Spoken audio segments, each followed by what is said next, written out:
찬송하시고 섬기시기를 주님의 이름으로 축복합니다.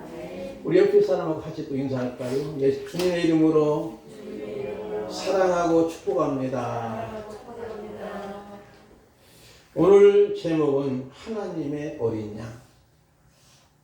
어린 양을 생물학적으로 생각하면 안 됩니다. 하나님의 어린 양이 과연 무엇인가?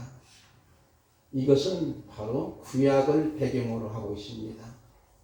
구약성경 출애굽기 12장 13절 보면은 뒷부분에 있는데, 내가 애굽 땅에서 칠 때에 그 피가 너희가 사는 집에 있어서 너희를 위하여 표적이 될지라. 내가 피를 볼 때 너희를 넘어가리니 재앙이 너희에게 내려 멀하지 아니하리라. 너희는 이날을 기념하여 여호와의 절기를 삼아 영원한 기회로 대대로 지킬지니라. 바로 이스라엘 백성들이 애굽을 출발하기 직전에 하나님께서 바로 왕이 계속 거역하니까 10번째 재앙이 있었어요. 그게 바로 장자의 죽음의 재앙입니다. 장자뿐만 아니라 가축의 장자도 죽게 되는 거예요.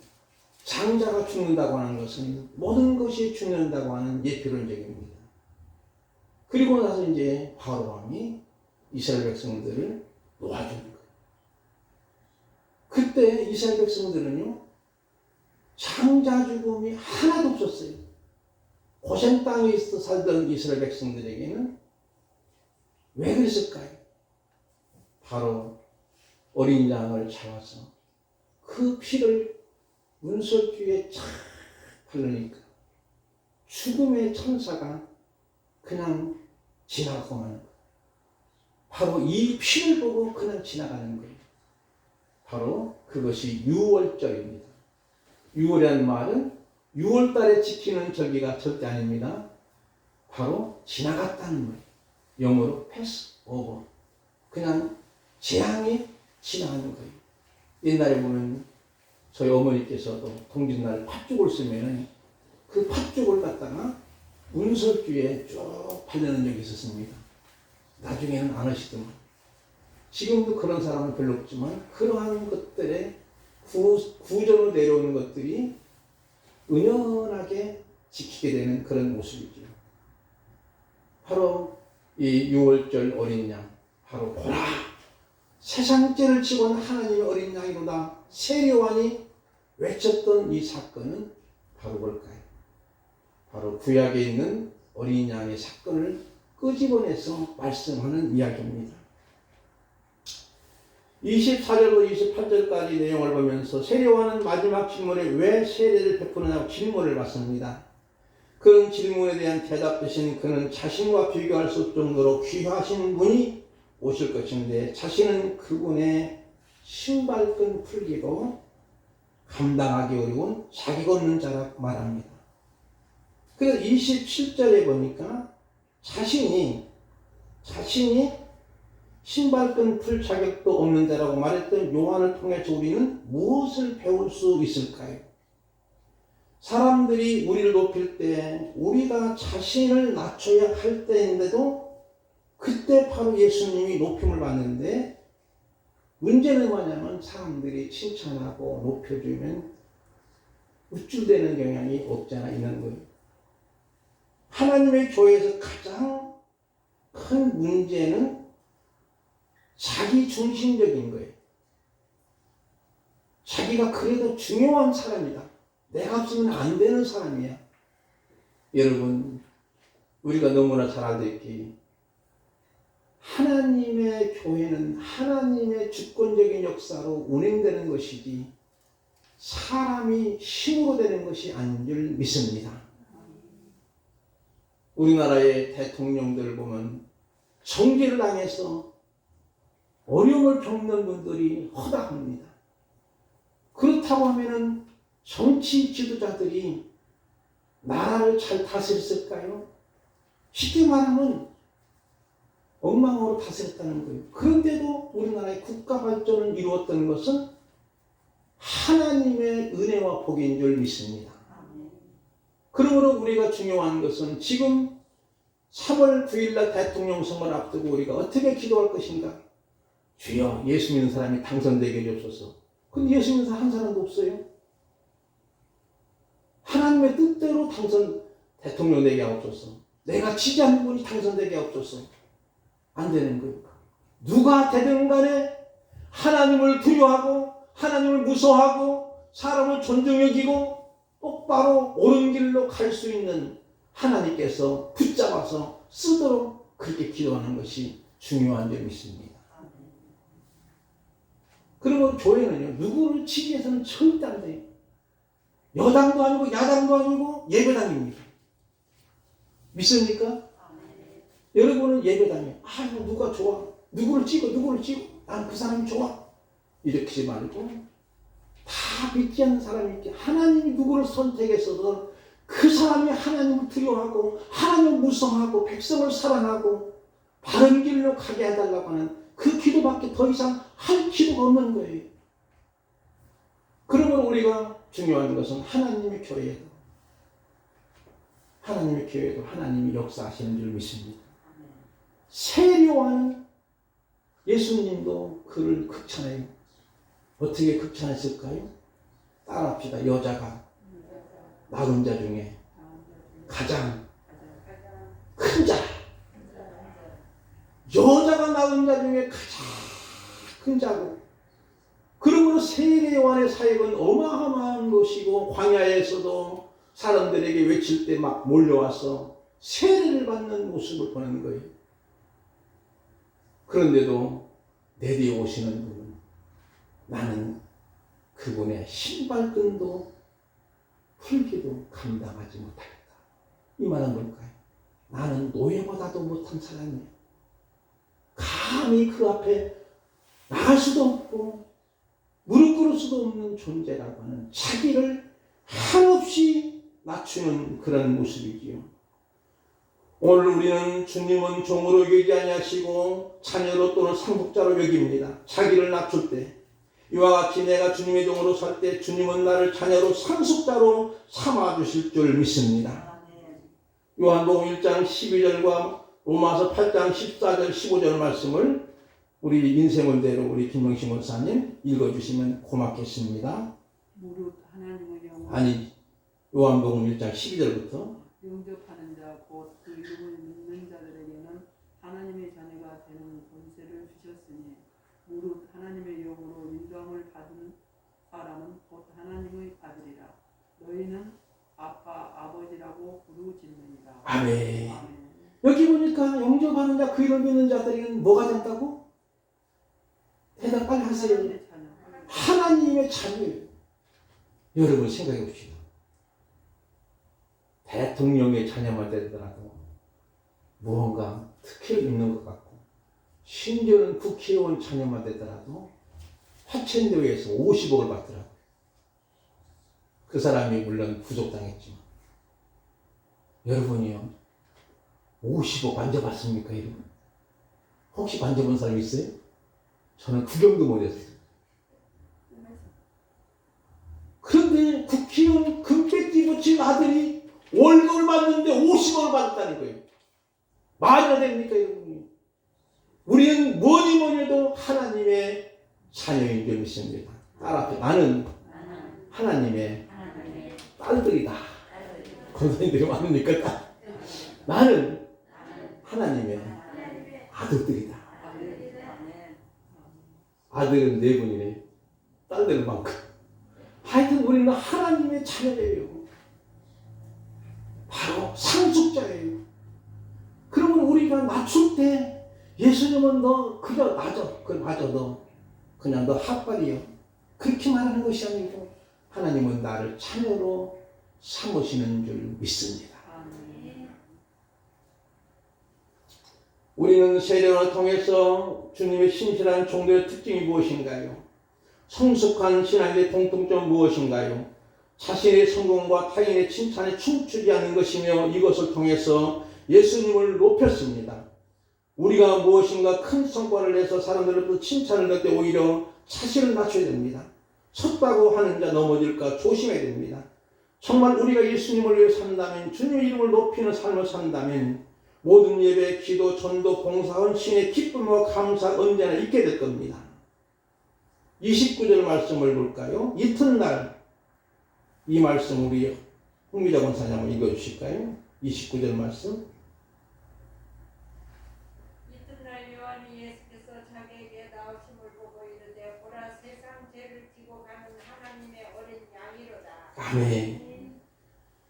바로 여기에 있는 말씀 첫 번째는 보라.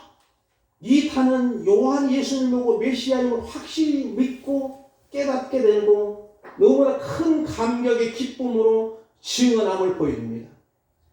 과연 우리가 예수님을 바라볼 때에 예수님이 나의 구세주요 그리스도이심을 보는가요? 우리의 모든 죄를 지시는 구세주의 메시아요 승리의 메시아로 확실히 보고 깨닫고 감격하시나요? 이런 감격으로 예수 그리스도를 증언하시기를 바랍니다. 다시 한번 봅니다. 이튿날 요한이 예수께서 자기에게 나오심을 보고 이르되 보라 세상 죄를 지고 가는 하나님의 어린 양이로다.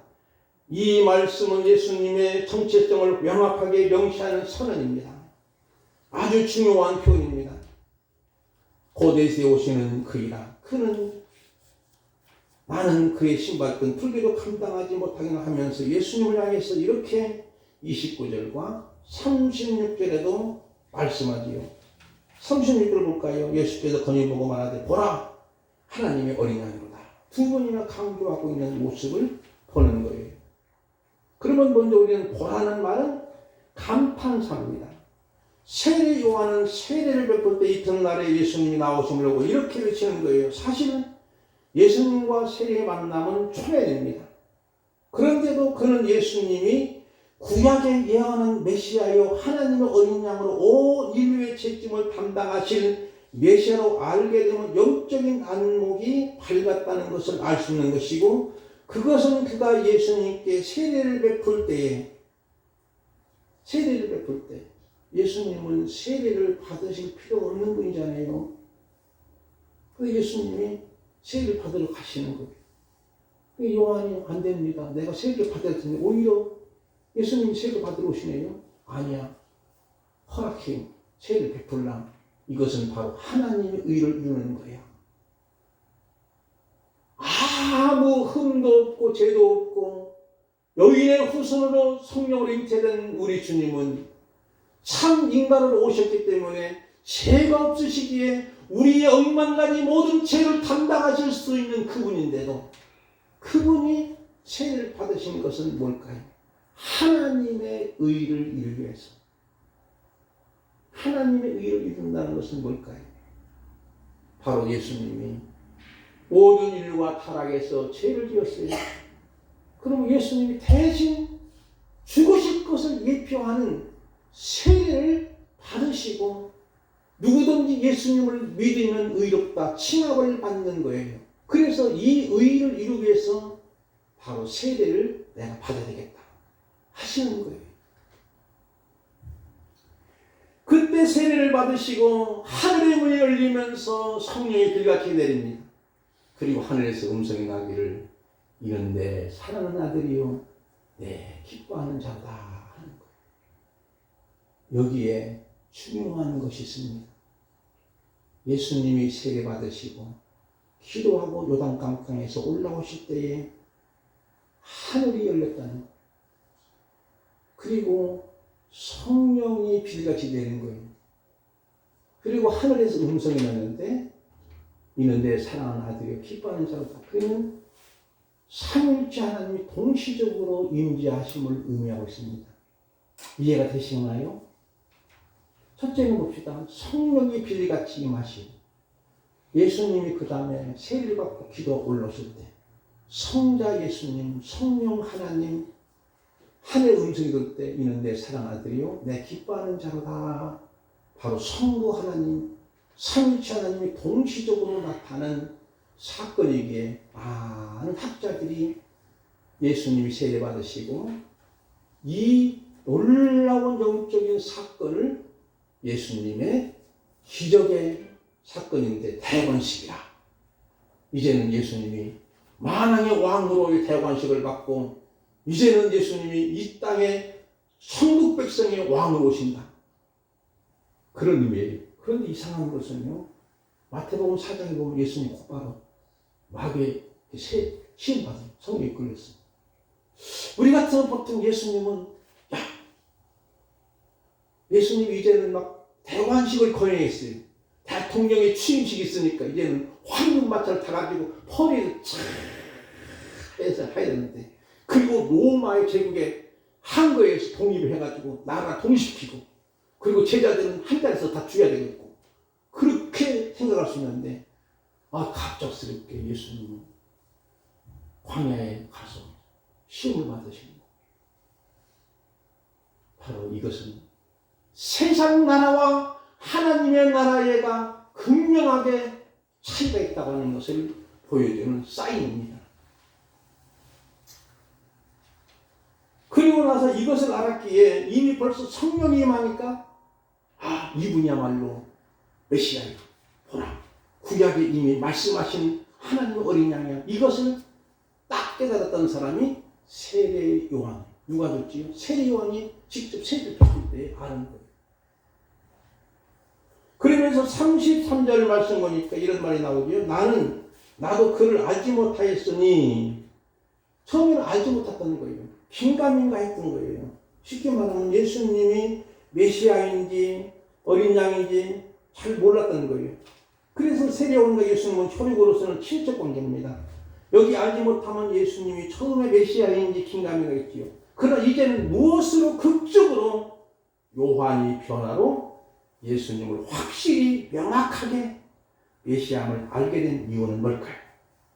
고린도전서 12장 3절 우리 전주자 권사님 읽어주시면 고맙겠습니다. 그러므로 내가 너에게 알리노니 하나님의 영으로 말하는 자는 누구든지 예수를 저주할 자라 아니하고 또 성령으로 아니하고는 누구든지 예수를 주시라 할 수 없느니라. 아멘. 이 말씀 보니까 누구든지 간에 하나님의 영으로 말하는 자는 누구든지 예수님을 저주할 하지 않고 또 성령으로 하지 않고 예수님을 주라고 할 수 없다. 이 말을 볼까요? 성령으로 아니하고는 예수님을 믿을 수 없고 예수님을 메시아로 시인할 수 없고 그런 모습이 오늘 저와 여러분도 예수님을 믿습니까? 예수님이 나 대신 십자가에 죽으신 걸 믿습니까? 아멘이죠. 그러면 여러분이 성령을 받으셨습니까? 왜 대답을 안 하시죠? 아멘을 하셔야 돼요.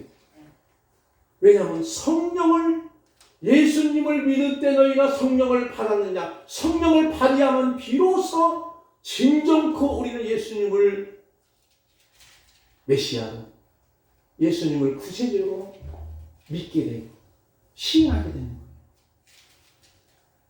그런 거예요. 그래서 예수님을 믿는 것은요, 성령님의 역사인 줄 믿습니다. 성령님이 하시는 거예요.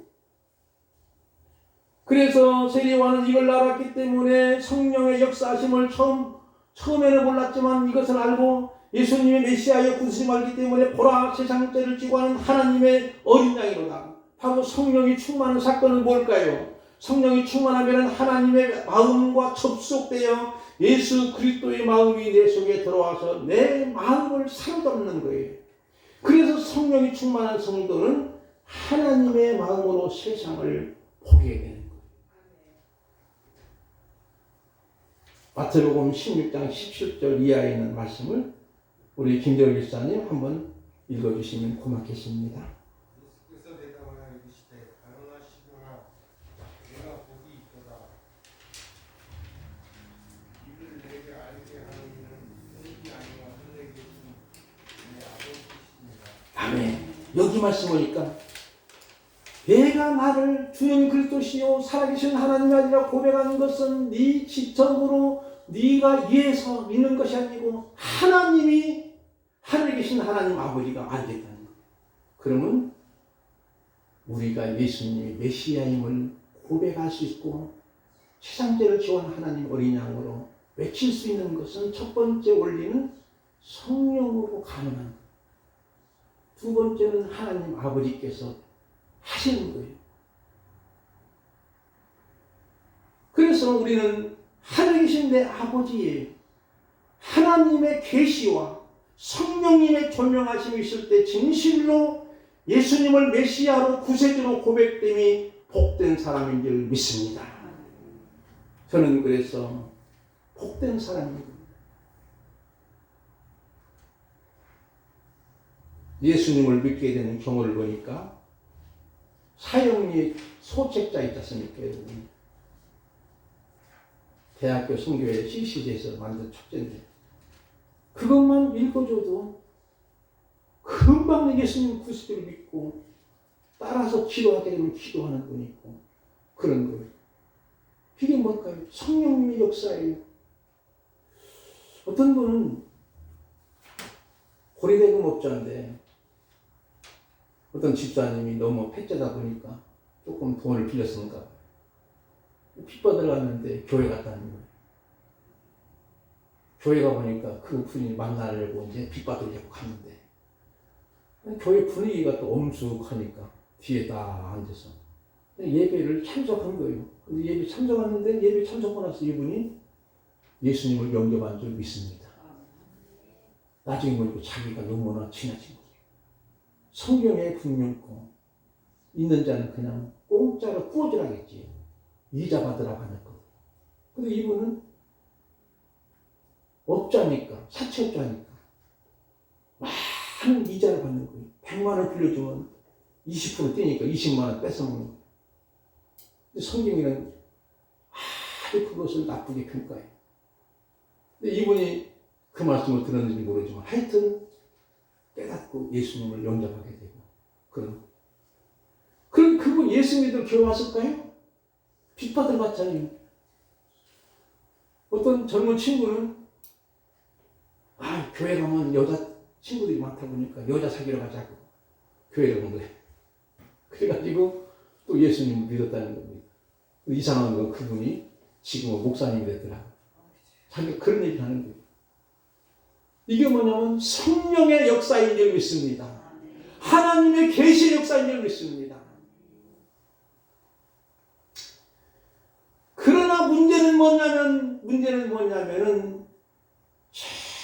정말 평생토록 내가 교회 생활했는데도 말로는 교회에서 그래도 믿음 좋은 척하지만 사회생활에서는 엉망진창으로 음란하고 온갖 더러운 생각으로 가득 차 있다면 그의 종말은 뻔한 거예요. 결국은 안 믿는 거예요. 다니기는 열심히 다녔어요.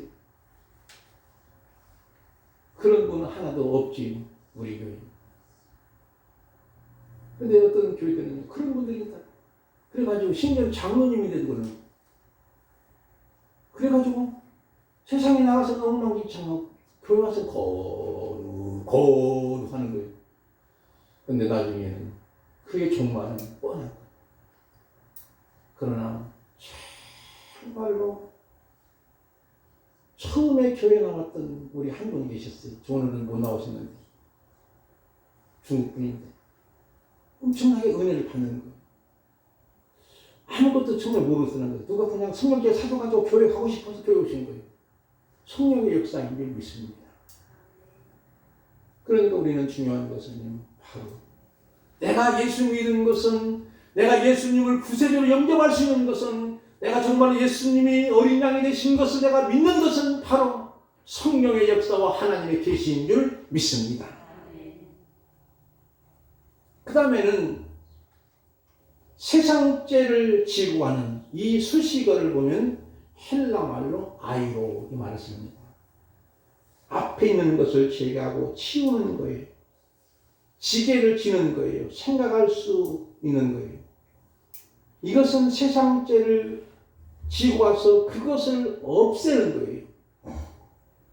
또는 치우는 거예요. 근데 아이러니하게도 빌라도 법정에서 세상죄를 지게에 지우고 없이 하시는 예수님을 만나는 거예요. 세상죄를 지고 하는 것은 그 죄짐을 없애려고 그런 뜻이거든요. 그런데 요한복음 19장 14절 말씀은 조금 길지만 우리 허욱재 권사님 읽어주시면 고맙겠습니다.